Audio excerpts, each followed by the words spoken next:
माँ की आखिरी इच्छा। एक बेटा माँ को नहीं पाल सकता। एक बार एक बूढ़ी माँ को उसके बेटे ने एक वृद्धा आश्रम में ले जाकर छोड़ा।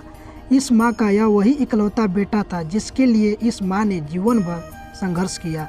इस बेटे के लिए वे सब कुछ किया जो एक माँ को करना चाहिए। यह माँ कर सकती है और आज भी अपने बेटे को किसी भी तरह की परेशानी ना हो, इसलिए आश्रम में रहने के लिए भी तैयार हो गई। वृद्धा आश्रम में रह रही माँ हमेशा अपने बेटे को याद करती, मगर बेटा केवल साल में एक बार उसको मिलने जाता या फिर फ़ोन से बात कर लेता। कई साल बीत गए। वृद्धा आश्रम से बेटे को एक दिन फ़ोन आया।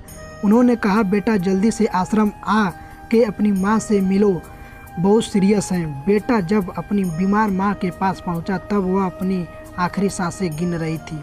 बेटे ने अपनी माँ से उनकी आखिरी इच्छा पूछते हुए कहा, माँ मैं तुम्हारे लिए क्या कर सकता हूँ बताओ। माँ ने कहा, बेटा इस आश्रम में गर्मी और मच्छर बहुत ज़्यादा है, यहाँ पर कुछ पंखे लगवा देना।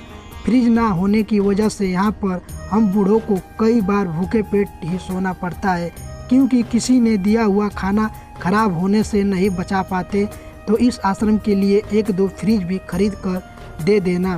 बेटे ने अपनी माँ की सारी बात सुनी और अपनी माँ से पूछा, आपने इतने साल यहाँ पर निकाल दिए पर आपने कभी भी यह बात मुझसे नहीं कही, और अब जब आपके पास टाइम नहीं बचा है तब आप यह सब कुछ कर रही हैं, ऐसा क्यों? माँ ने बेटे को जवाब देते हुए कहा, बेटा मैंने गर्मी, भूख और पीड़ा सहन कर ली, लेकिन मुझे पता है जब तेरे बच्चे तुझे यहाँ पर छोड़कर जाएंगे तब तू यह सब सहन नहीं कर पाएगा। इसलिए तेरी सुविधा के लिए मैं तुझे यह सब लगवाने के लिए कह रही हूँ।